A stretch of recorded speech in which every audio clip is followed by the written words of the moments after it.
Insurance fraud in the UK has hit epidemic levels. It's costing us over £2 billion every year. That's almost £6 million every day. Deliberate crashes, bogus personal injuries, even phantom pets. The fraudsters are risking more and more to make a quick killing. And every year it's adding over £50 to your insurance bill. But insurers are fighting back, exposing 15 fake claims every hour. Armed with covert surveillance systems, subject out the vehicle, sophisticated data analysis techniques, and a highly skilled, dedicated police unit. They're catching the criminals red-handed. Just don't lie to us. All those con men, scammers, and cheats on the fiddle are now caught in the act and claimed and shamed.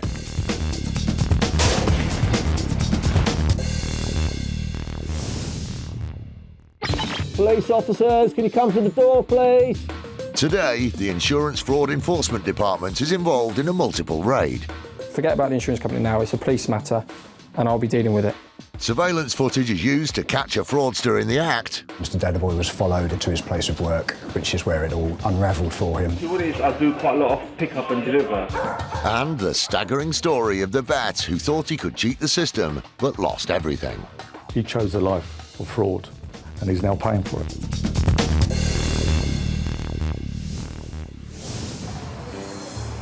In these times of financial uncertainty, an insurance policy that pays out in the event of unemployment can be worth its weight in gold. At least that's what 49-year-old Anoir Dada Boy thought when he took out such a policy with Aviva in 2008. It's one of those insurances that you hope you never need, but unfortunately Mr. Dada Boy was made redundant in 2011. The good news, though, was that his policy was still in place, and so he was able to make a claim from it. He had an entitlement to approximately £1,500 a month, primarily to offset his mortgage payments for the period that he was unemployed.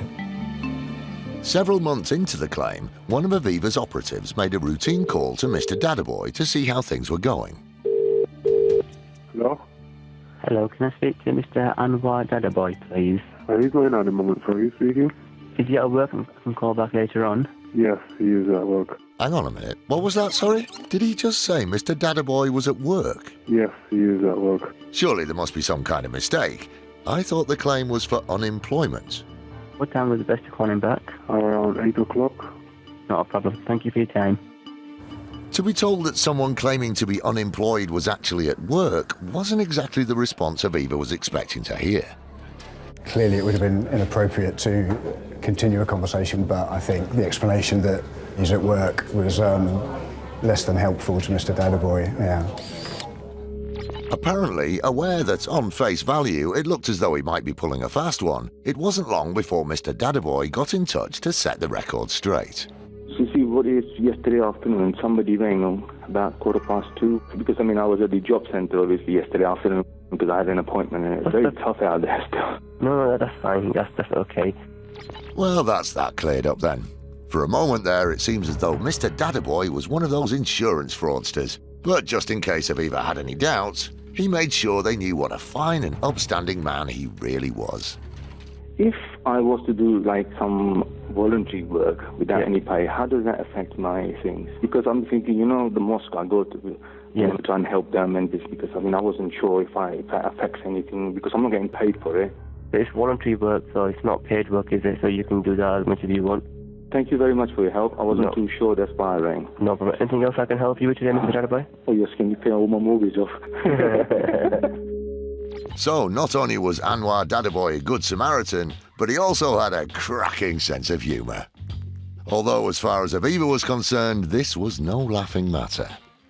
I do think some people underestimate the resources and sophistication that insurers have nowadays to identify and detect fraud. We instructed surveillance on Mr. Dada Boy for a short period, and that uncovered a vehicle at his house, a van with AD motors on the side, and Mr. Dada Boy was followed in that van to his place of work, which is where it all unravelled for him. See what it is, I do quite a lot of pick up and deliver as well. It wouldn't take you long just to give it a once over, would it? Well, I would say about half an hour. Yeah, half an hour. So how long have you been here then? I've been here since October. Oh, okay. It's alright, isn't it? It's alright. I've done it all up. After examining the footage, it didn't take Aviva long to decide that this wasn't voluntary work. And that this definitely wasn't the local mosque. With rock-solid evidence that Mr. Dada Boy had been earning money from his own business whilst claiming on his policy, Aviva decided to pay him a visit. He was confronted face-to-face, and at that point, with the overwhelming evidence, he admitted that he had been working. And as a result of that, the claim was repudiated in March 2012. In July, we instructed the Insurance Fraud Enforcement Department. Eventually, he was convicted in the Old Bailey in 2013 of fraud and received 120 hours community service. Now, in case you're thinking Mr. Dada Boy got off lightly, this case had a rather nasty sting in the tail.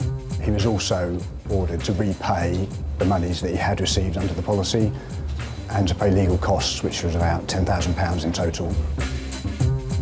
Thanks to a routine phone call, Anoir Dada Boy had found out the hard way that you can't cheat the system and get away with it.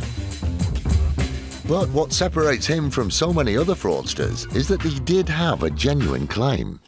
The irony about Mr. Dada Boy's case, I think, is that he was prudent enough to take out a policy to cover him and his family in the event that he was unemployed.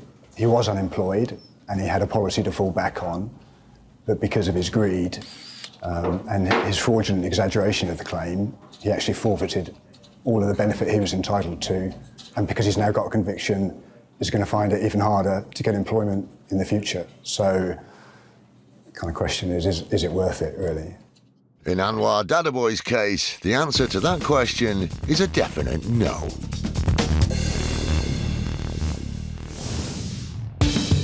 Still to come, the doctored pet insurance claims, which added up to a £200,000 fraud. Every single cat or dog that was in those policies was completely made up. And a car insurance scammer's worst nightmare. Normally they would say that all of this occurred in one incident, but it's not. It's 3 separate occurrences.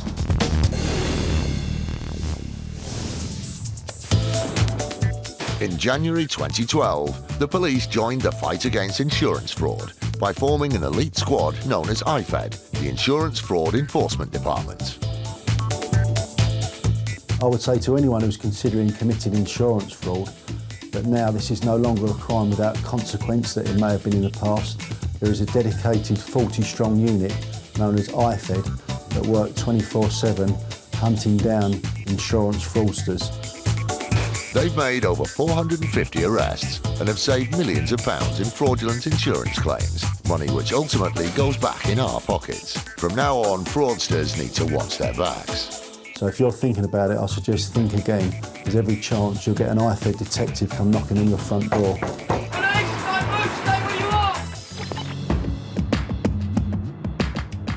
It's 6:45 a.m. and the Insurance Fraud Enforcement Department is carrying out a raid on a group of suspects who are thought to have been scamming a health insurance company. Tom Hill and his team are en route to one of the addresses. The total amount paid out by the insurance company is about 20,000.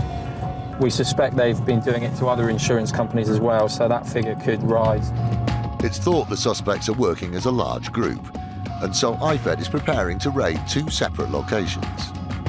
There's another team going to another address, and it will be a simultaneous arrest if all goes to plan. With several suspects at the first location, Tom needs to make sure his team act fast. It's just a question of securing entry in the first case and making sure the premises is secure and all the people inside are accounted for our own safety. A few miles away, the other IFED team has arrived at the address of the other suspects and are in position ready to make their move. With raids like this, speed and surprise are everything. Once alerted, suspects may make a run for it. Have a look, mate. So, with the exits covered, the occupants of both houses are given a rude awakening. Police officers, can you come to the door, please? Good morning. from the City of London Police? Yes, please. Yeah? Do you mind if we come in and I'll speak to you? I'll tell you what's happening. Okay. Who else is in the house? We'll get them down. Are they upstairs? Yeah, and I'll speak to you all at once. They're going to have to wake up. Good morning. Detective Inspector Ben Flanagan from the City of London Police, Insurance Fraud Enforcement Department. Can I come in, please? The crew remain outside at this address. Meanwhile, at the other location, Tom and his team have rounded up the 3 occupants of the house. Okay, we're detectives from the City of London Police, Insurance Fraud Enforcement Department. I'm going to arrest 3 of you, okay, on suspicion of conspiracy to defraud. Okay, so you do not have to say anything, but it may harm your defence if you do not mention, when questioned, something which you later rely in court. Anything you do say may be given in evidence. I am ready to sort. The occupant claims the insurance company hasn't even spoken to him about the fraud. Talk to me first. Okay, well, they say they have, and there is a problem, and it's been reported as a crime, so I'm going to deal with it now as a police officer, okay? Yeah. So forget about the insurance company now, it's a police matter, and I'll be dealing with it, okay? The case is now in the hands of IFED, which means the investigation will be run by its rules. To make the raid shorter, IFED always asks for the suspect's help in locating any potential evidence. As I say, we're going to search your whole house. If it simplifies it, if you can tell us where any documentation in relation to any claims that you may have made are. Is there anything down here, or is it all upstairs? The suspects are being cooperative and have said all paperwork is kept upstairs. Tom and the team begin with a systematic search of the entire property. We've arrested the 3 people we set out to at this address. Searches will now take place before the suspects are taken back to the police station. We're looking for computer equipment which may have been used to manufacture fraudulent receipts and invoices. And we're looking for paperwork in relation to these insurance claims that are believed to be fraudulent. Although this case relates to health insurance, the team have got their eyes open for anything out of the ordinary. No cupboard is left unsearched. Even old computers and laptops are seized, as they could contain vital evidence in the case. Everything is bagged up and labelled, ready to be taken away and examined by IFED's investigators. We haven't found a huge amount of paperwork. What we have found is computer equipment, which we believe it may be on there. And we found stamps, and we found a large number of memory sticks, which also could well contain data. So we're reasonably pleased with what we found. IFED's financial investigator, Simon Stiles, has been going through the suspect's finances. Part of my job as a financial investigator is to establish what bank accounts people have, what say they have and what they did have, go through the records to confirm that, but also to see what lifestyle they've got. As part of his investigation, Simon will seize bank statements and paying in books to enable him to build a clearer picture of the suspect's financial income.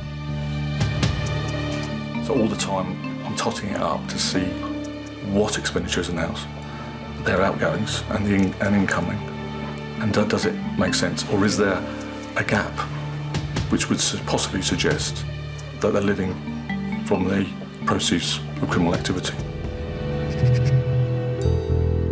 At the other address, officers have found something which could be important to the case. IFED's Ben Flanagan calls Tom to give him the news.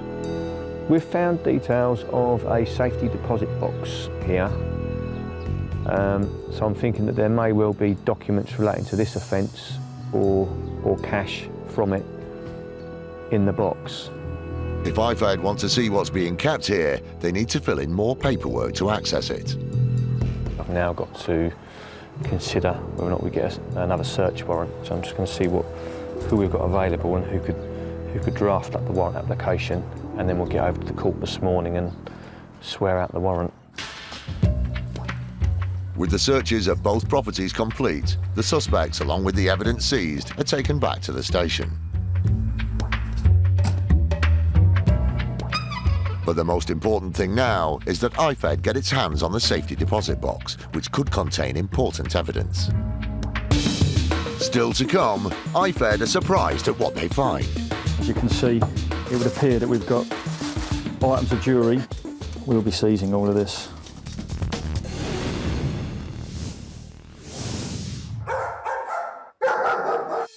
With around 65 million pets in the UK, it's fair to say that we're a nation of animal lovers.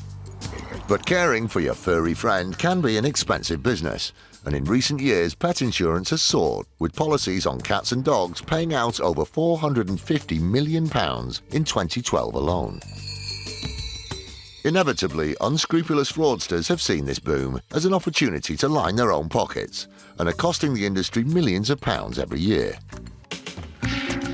Good afternoon, IFED. How can I help you? Simon Stiles is a financial investigator for IFED at the City of London Police. In 2012, he reviewed a claim submitted by a 38-year-old vet called Matthew Morgan for injuries to his pet cat, Joe. Mr. Morgan had put in a claim that he was driving with his wife and the cat was on his wife's lap and they had an accident. It all appeared pretty straightforward. But when the insurance company made a routine check with the surgery who were alleged to have carried out the treatment, the practice had closed a number of months ago, which raised alarm bells with the IFED team.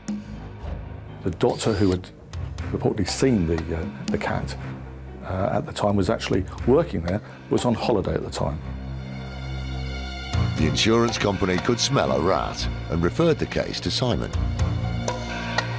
Over the period of 3 years, he had set up 19 different policies on the back of 19 animals that he said he owned. But he didn't know any of them. They were completely made up, every single cat or dog. So it wasn't an opportunist fraud. He saw an opportunity because of where he worked, but it wasn't an opportunity, it was premeditated. After 3 years and over 50 fraudulent claims on pets that never even existed, Matthew Morgan really was the cat who got the cream and had developed what he thought was a foolproof recipe for success. He would make an intercepted policy for insurance of a cat or dog. That didn't happen. And at some point, he would then make a claim. Everything was stamped to legitimise it from the veterinary surgeon, and the claim form would be sent off to the insurers. Cashing in on phantom pets and using his professional reputation meant the claims were always paid, and in his own words, it was easy money. Because it was a professional body, they wouldn't look at it again, and they'd be happy and pay out. And the money would go straight back into Mr. Morgan's account, and Mr. Morgan would spend it. It was spent on cars, it was spent on holidays. He had family in Australia, but he didn't just go there, he just had a lavish lifestyle. Lots of trips out, a lot of weekends of breaks, a lot of meals. It was just on everyday life, but luxurious things, and a lot of people can't afford that. And he could afford it in any event, but he just chose to go a little bit more. Quite simply, Matthew Morgan was a man living beyond his means and driven by greed. I worked out that throughout the period of his fraudulent claims, it was a period of some 37 months. And during that time, he'd actually legitimately earned £143,000. So averaged over £5,000 a month, which most people would think was a fair wage, and there was no need to do anything else. But he was greedy, he saw an opportunity, and he wanted more. And he got £198,000 more than he should have had. Unless it had been identified by the insurers and investigated by us, he'd still be carrying on. I've no doubt of that. After abusing his position of trust and using his expert knowledge to deceive insurance companies, Matthew Morgan was well and truly in the doghouse. I take personal satisfaction, as me and my colleagues do, into convicting these individuals. There's only one place for them, and that's behind bars. Simon's view was echoed by the judge when Morgan appeared at the Old Bailey on the 23rd of August 2013 and was jailed for 2 years.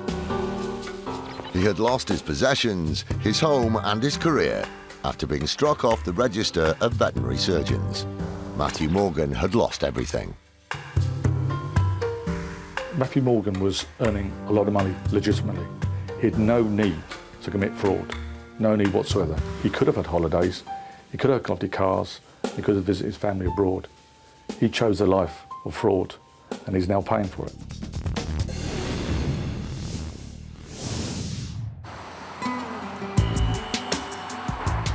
For unscrupulous criminals, car insurance fraud can be a massive earner, worth almost £400 million a year. But insurance companies and the police are clamping down and fighting back. One of the biggest threats to these fraudsters are forensic engineers like Barry Wheeler, and he's seeing more and more cases where crashes aren't what they might appear to be at first glance. The job of a forensic engineer is to look at the damage on the cars in order to establish whether the cars have genuinely crashed in an accident or whether an accident's been manufactured or whether the cars have never hit each other at all. A self-confessed petrol head, Barry has been examining crash scenes and damaged vehicles for almost 30 years. So when Barry speaks, insurance companies listen. This damage here takes the form of horizontal scratches. Something has scraped along the side of the car. This is a vandal scratch. That's not related to that at all. That carries on through, but then separate on here, you've got a damage on the bumper. It's reversed into a post or something. Can you see there's this vertical line? Quite normally they would say that all of this occurred in one incident, but it's not. It's 3 separate occurrences. Completely different accident. And there's no limit to the length some people will go to in order to boost their claim. Well, I've seen cases where people have literally hit the wing of their car with a hammer and tried to induce an accident, but that's terrible. you see that as soon as you walk up to the car, you know full well it's nothing to do with it. An opportunist taking a hammer to their pride and joy is one thing, but what Barry's dealing with more and more are criminal gangs who will go to extraordinary measures to cash in. There are a number of people that want to make fraudulent insurance claims, and they will make an accident happen. Crash for cash is where people will either get 2 vehicles which are both damaged and say that they've crashed into each other. They may just get a car and crash into it on purpose and say it was an accident. Sometimes they'll even dupe a member of the public into crashing into them. But they do it on purpose in order to say that an accident has occurred so that they can make a claim. Having dealt with thousands of car crashes over the years, Barry knows all too well that the real cost of this type of crime isn't measured in pound notes. When people are duped into having accidents, it's traumatic.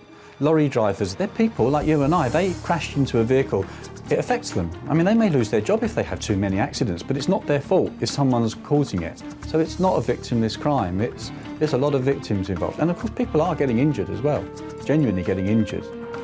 The good news is that with the help of experts like Barry, car insurance fraud is being stamped out. I think fraudsters need to know that it's coming to an end. The courts are becoming aware of their actions. Everybody in the industry is aware of what they're doing. We have the tools to prove the frauds that are being committed, and it's being clamped down on. One of the biggest success stories in the fight against this crime dates back to 2007. When the Claims Fraud Intelligence team at Aviva were alerted to some suspicious activity from an individual linked to a claims management company. There were a large number of claims that were received. The accident location was very similar, the accident circumstances were all very similar. They were pulling out of side roads and they all linked back to the same company, so we investigated further. The idea of a claims management company is to help take the stress off the policyholder, but this particular company was only interested in helping itself. They were deliberately crashing vehicles into each other to claim for hire, recovery, storage. The engineers' reports that they were submitting were not consistent with the damage when our engineers inspected them. The hire documentation was fraudulent and they were submitting a high number of injury claims. The company had been staging accidents and then cashing in on the claims, and it soon became clear that Aviva were dealing with motor insurance fraud on a massive scale. I don't think I anticipated how quickly it was going to grow. It grew on a weekly basis and very quickly we had a large number of claims, and this was a massive fraud ring of 64 live claims that we were dealing with. But the surprises didn't end there. The investigation revealed that over a 4-year period, the directors of the company had submitted over 120 bogus claims for accidents that never even happened, in a scam worth £2 million. Unaware that the insurance companies were onto them, the fraudsters thought they were laughing all the way to the bank. But they were about to get a nasty surprise of their own. We presented all the evidence and our findings to the Metropolitan Police, and they decided that this was an organised crime and it was something that they were going to investigate and take further. Samsung Hack received 5 years imprisonment and 10 years disqualified of being a company director, and at the time that was the largest ever prison sentence for conspiracy to defraud an insurer, so Aviva were particularly proud of being involved in this investigation. Samsung Hack's 2 associates were given a total of 6 years behind bars and banned from being company directors for 5 years each. The trio had been well and truly claimed and shamed, and the tough sentences they received sent out a clear message to anyone else who thought insurance fraud is easy money. I think before this case, fraudsters thought that they could get away with this kind of activity, that the worst that was going to happen was that their claims wouldn't be paid. But I think the largest ever prison sentence of 5 years shows that this is a precedent-setting case and that they will be prosecuted and they will be sentenced.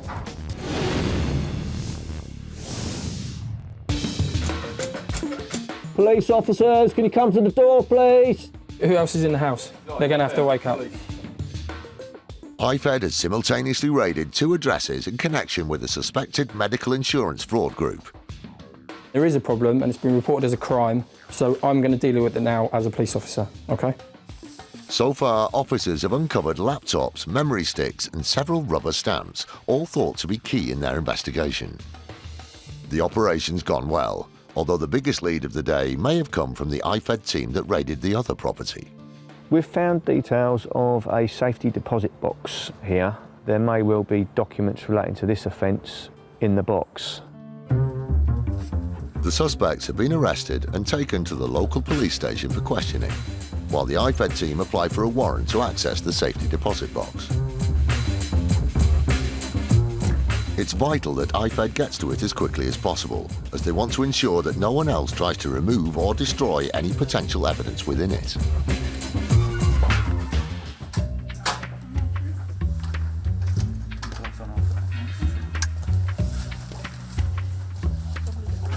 Traditionally, items of high value are stored in these boxes, so the IFED team is keen to discover exactly what's inside.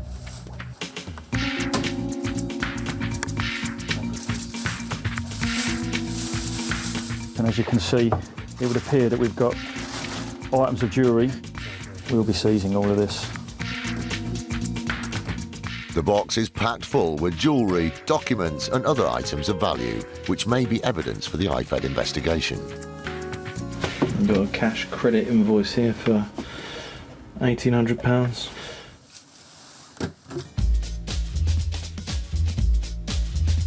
We've found lots of jewellery. Until we get that appraised, we're not going to know exactly what the value of that is. But it'll be very interesting because obviously they're going to have to account for those items. It'll be very interesting to find out how these items came into their possession. So all in all, it's been a very successful day. That's everything, yeah. The contents of the safety deposit box is IFED's largest ever haul of jewellery. The case is still under investigation.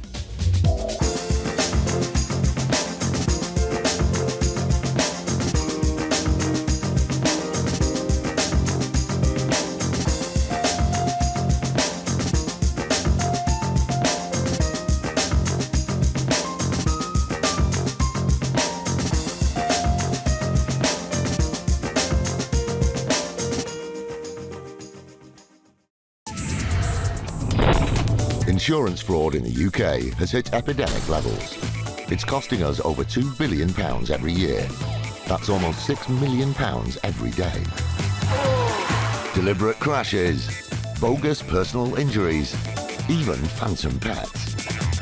The fraudsters are risking more and more to make a quick killing, and every year it's adding over £50 to your insurance bill.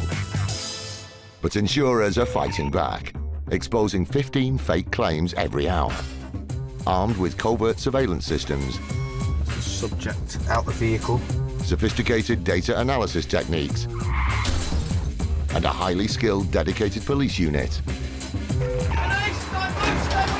they're catching the criminals red-handed. Just don't lie to us. All those con men, scammers, and cheats on the fiddle are now caught in the act and claimed and shamed.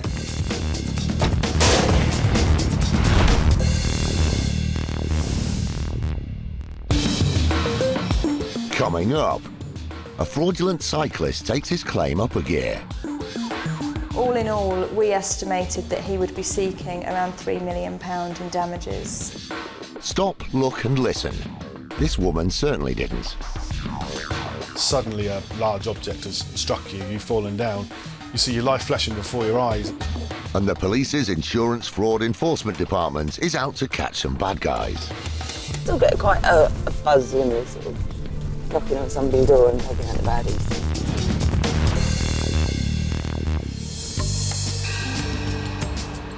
Life goes in cycles. Well, it certainly does for the 13 million people in the UK who regularly get on their bikes. But accidents do happen, and it's often the cyclist that comes off a lot worse. And in August 2008, Majid Khan was no exception. Mr. Khan was cycling to work actually early one morning, and a vehicle which was insured by ourselves actually had a collision with him, and Mr. Khan was actually very seriously injured. He had fractures of various vertebrae, multiple rib fractures and lacerations to his liver. He also had a brain hemorrhage and skull fractures. He was in hospital for around a month.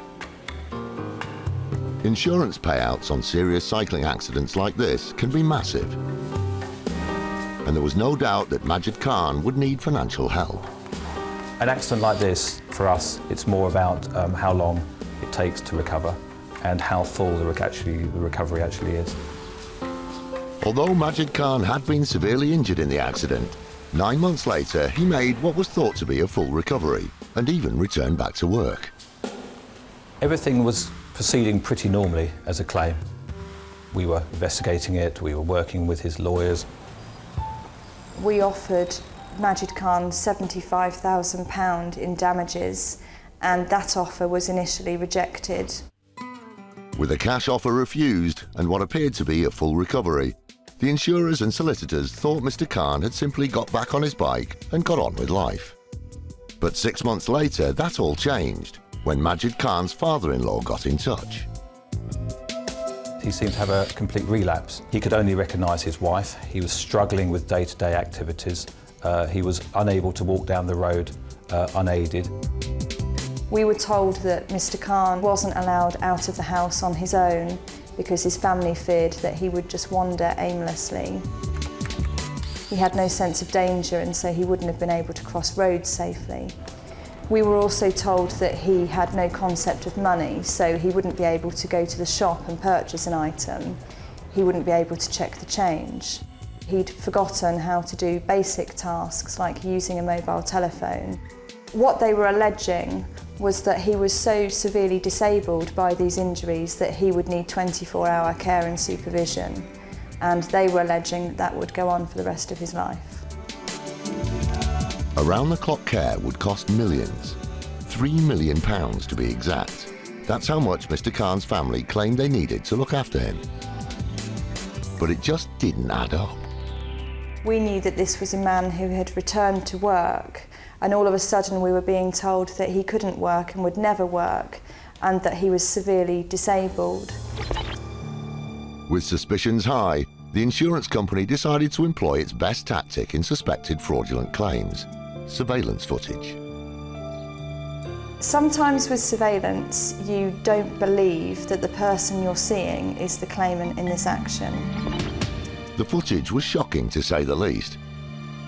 You can sum up the CCTV footage very easily. Everything that he claimed he couldn't do, the CCTV showed us that he could do.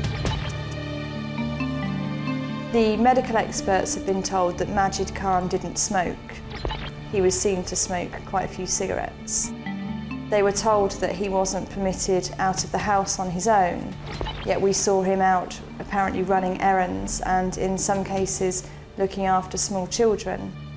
That he wouldn't be capable of shopping for himself and that he had no concept of money, yet we see him going into the local shop.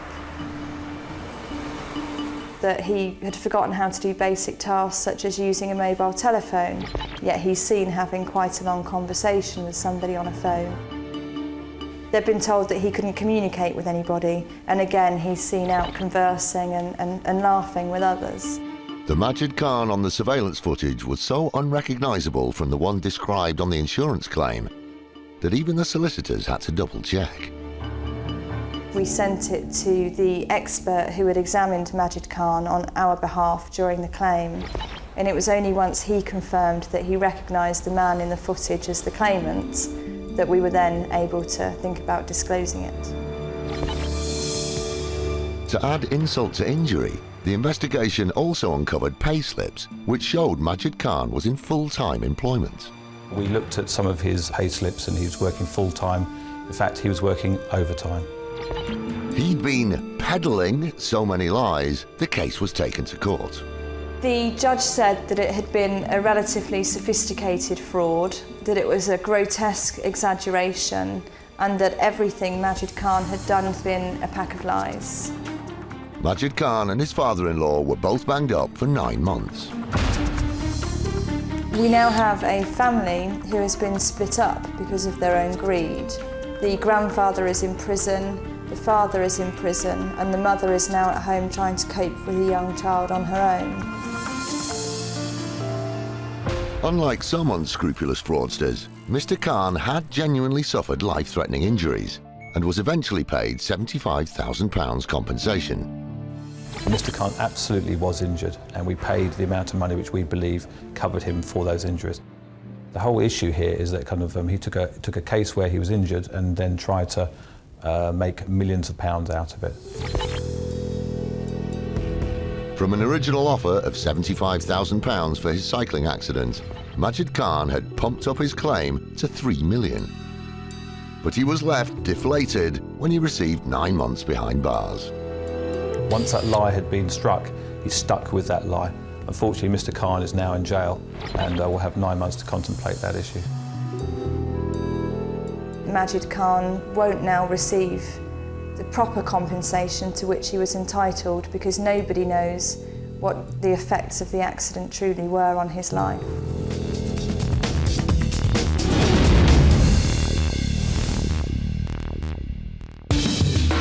Coming up, a 15-ton bus gets pushy. Suddenly a large object has struck you, you've fallen down, you see your life flashing before your eyes.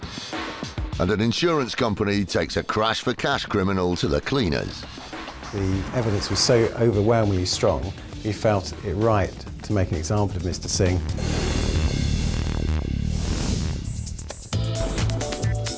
The Insurance Fraud Enforcement Department, or IFED for short, is an insurance scammer's worst nightmare. There is a dedicated 40-strong unit that work 24/7 hunting down insurance fraudsters. The team was set up over 2 years ago to crack down on insurance crime in the UK. Is there anything here that shouldn't be here that we're going to find? In that time, it's made over 450 arrests and seen around 200 prosecutions. If it's a fraud, it's in insurance, then it may well come to IFED's attention and IFED will take the necessary action. Police officers, can you come to the door, please? Unscrupulous fraudsters will stop at nothing in their lust for cash. And with street crime on the increase, why would anyone question a woman who appears to be the unlucky victim of a series of muggings?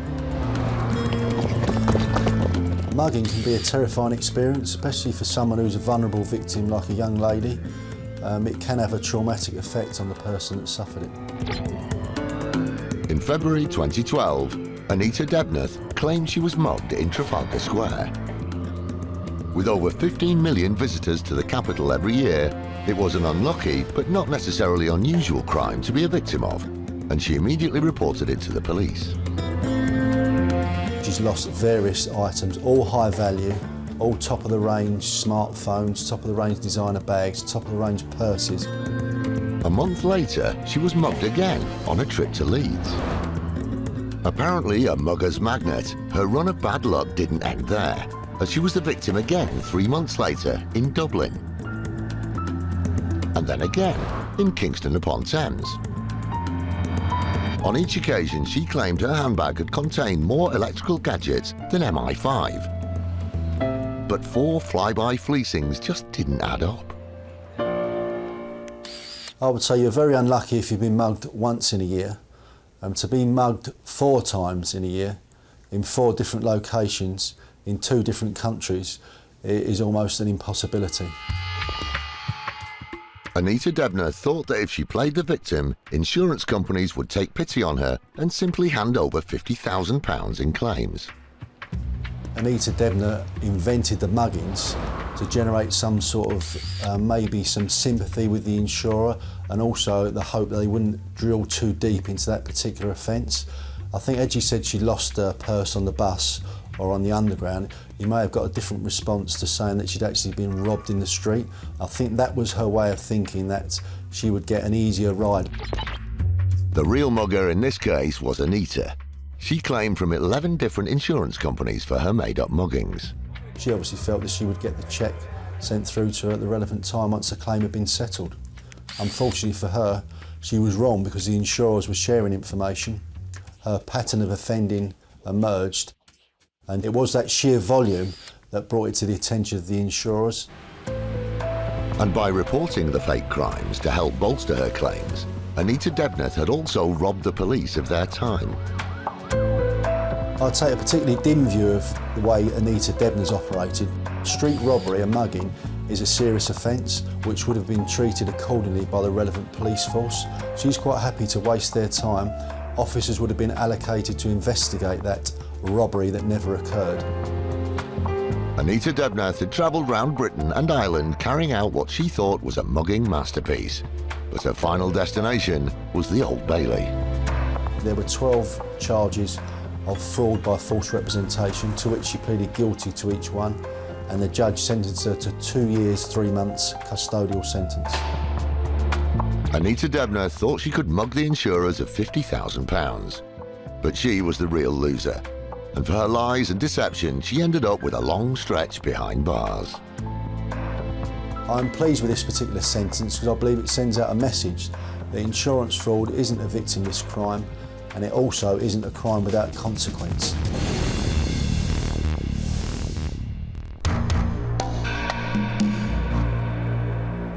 A vital part of IFED's work is the early morning raid. The element of surprise is a powerful weapon, which enables officers to seize crucial evidence before it's destroyed. For Detective Constable Kate Sibley, it's the highlight of months of investigation. You still get quite a buzz when you're knocking on somebody's door and taking out the baddies. But then I think it's good that we do have a bit of adrenaline pumping, because you don't know what's going to happen when they open that door.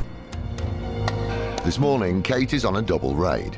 Her colleague, DS Mark Fraudster, is driving to the other location as part of a joint investigation into a suspected crash for cash claim.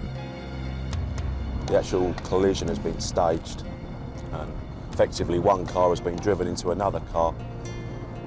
They've all submitted claims for the damage of the vehicle, recovery costs, and also personal injury. As this is a multiple raid, it's essential that both teams go in at the same time. Can we come in and speak to your son, please? Thank you very much. Good morning. Police officers from the City of London Police. Are they here? Right now they're not here. Where are they? They're gone out work. Gone out work. Can we come in? We've got a warrant to enter and search the premises. IFED never take anything at face value, so Kate decides to look for the suspects herself. Okay, where are they? They're upstairs. They're upstairs. I did ask you that when I came in. Did you? Yeah. At the other property, Mark has also found the suspect at home with his family. Right, take a seat for me, please, mate. Just listen to what I'm going to say to you, all right? Listen carefully, because it is important, all right? I'm arresting you on suspicion of conspiracy to defraud. You conspired with others in order to submit a fraudulent insurance claim in relation to a vehicle collision. We have a warrant to enter and search these premises as well. So we'll search your bedrooms. They might be investigating fraud, but they still have to tread carefully when it comes to house rules. Can we take our shoes off before we go upstairs?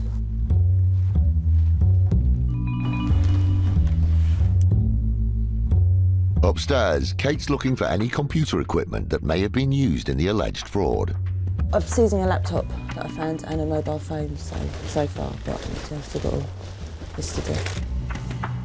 The phones will be downloaded to get a list of all the phone numbers and calls, and we'll get a list of all the calls that have been made to see if we can link them up to the other suspects that have been arrested. And with the computer, that'll be downloaded, so hopefully there'll be documentation or emails on there in relation to the claims that have been made. At the other location, Mark also needs to seize any electrical devices. You got a mobile phone? Yeah. Where's that, in your room? My pocket, yeah. You got it there? Yeah. Whilst the phones are important, IFED is also looking for any paperwork that may show any fraudulent activity. We found some documentation in relation to another accident claim already. It's not an accident that we're aware of at the moment. We need to clarify exactly who's involved in that claim and the nature of it, but we can obviously do check with insurance companies to find out a little bit more about that. There appears like there's at least 2 more here in this bedroom. I found details of a further claim, may well be legitimate, but it's something we need to look into. It's certainly stuff that we're interested in at the moment. We'll take it away. It's essential that nothing is touched by the family as IFED conducts its search. Excuse me, can I just ask you to leave that there for me, please? Yeah, please. You can stand and watch me, I'm not going to... But I just don't want you sort of interfering with things before I've had a look at them.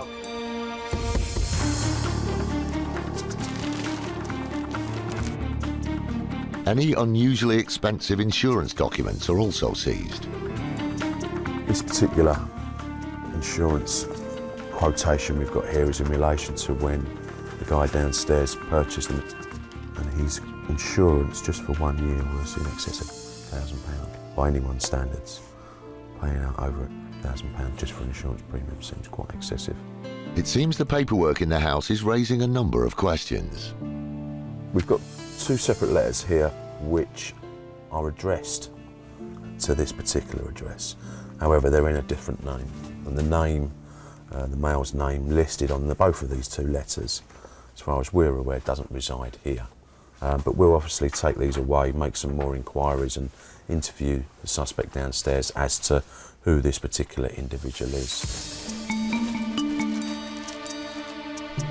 At the other property, DC Tom Hill is assisting Kate in the search. No cupboard is left untouched. This is all stuff in the suspect's name.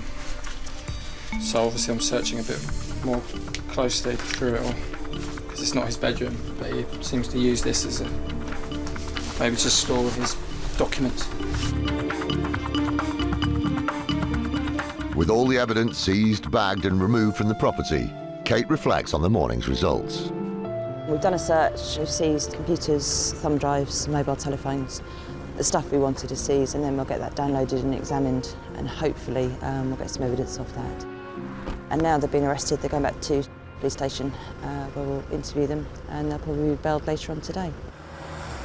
At the second location, Mark and his team have also called it a day. Yeah, it's been a success. We've got the 4 prisoners that we've come out to get, all been arrested, all now in custody. What we often find is where there's one claim, there are numerous previous claims, and that certainly seems to be the case searching this address. So a number of inquiries to be done on those. But yeah, it's been a success. The case is still under investigation.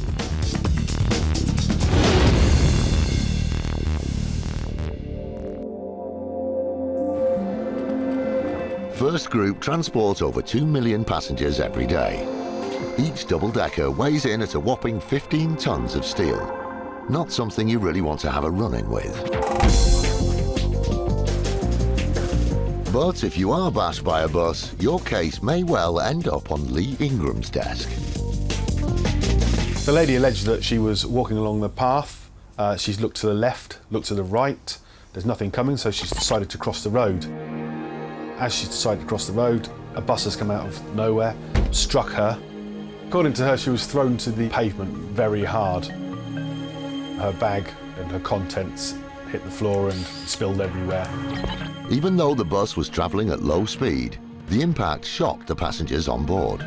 She described being hit so hard that she thought she was finished. suddenly a large object has struck you, you've fallen down, you see your life flashing before your eyes, and it's a terrifying ordeal for anyone to have gone through. To add insult to injury, in her moment of need, the woman claims she was left abandoned at the roadside.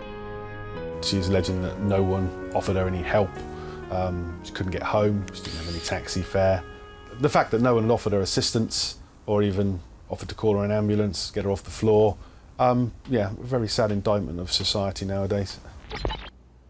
Still, every cloud has a silver lining, and this woman thought it came in the form of an insurance payout. The lady claimed for physical and mental injuries. She's also claiming that she was unable to look after her children because of this accident. Therefore, her husband had to take 2 weeks off work. No wages coming in, couldn't pay her rent, couldn't pay her bills. Some people will exaggerate their claims of illness. Some even tell the odd fib about them. So Lee always has a look at the CCTV footage before he reaches for his checkbook. When I first looked at the CCTV footage, you can see that the bus has impacted with the woman. It's definitely not the front of the bus, more to the side. The average bus has twice as many eyes as a spider, so Lee sets about looking at all 16 cameras to find out just how badly knocked the woman was.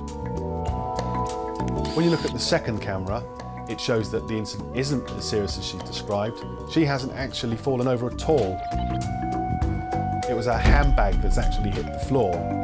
Hold on, let's have a look at that again. She has amazingly been hit by a bus and stayed on her feet.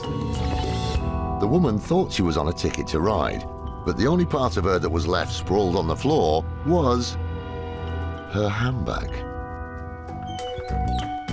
And was she really left stranded by the side of the road?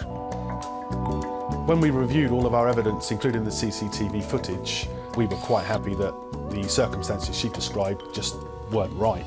So we then wrote to her explaining what had really happened in the incident, which she must have known whether she'd hit the ground or not. We subsequently said we were not going to be paying her claim, and she has now gone away. So basically, she walked away with just a nasty scuff to her handbag.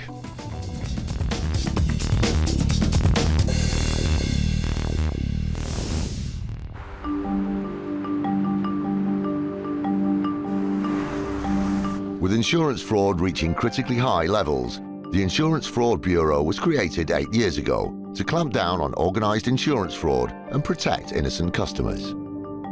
We essentially collate all the data from the industry and we help find the large-scale networks of organised fraud that individual insurers can't spot themselves.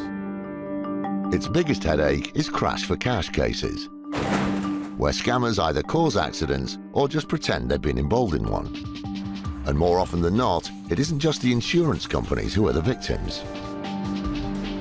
Crash for cash is a dangerous type of fraud. These people are taking vehicles out onto the road and they're essentially using them as weapons because they're driving one car into a collision with another, and often at quite high speed. We know that can lead to injuries, and ultimately we know it's led to at least one fatality.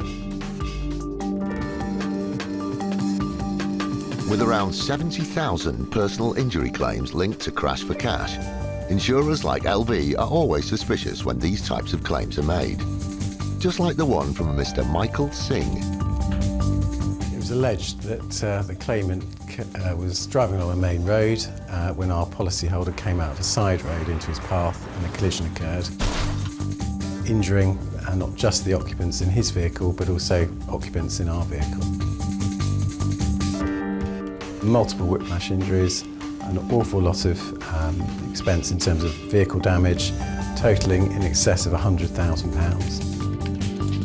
With a 6-figure settlement and 7 different claims of personal injury, LV were becoming increasingly suspicious of the alleged accident. We realised that this particular claim was being managed through a claims management company that was well known to us for providing fraudulent claims.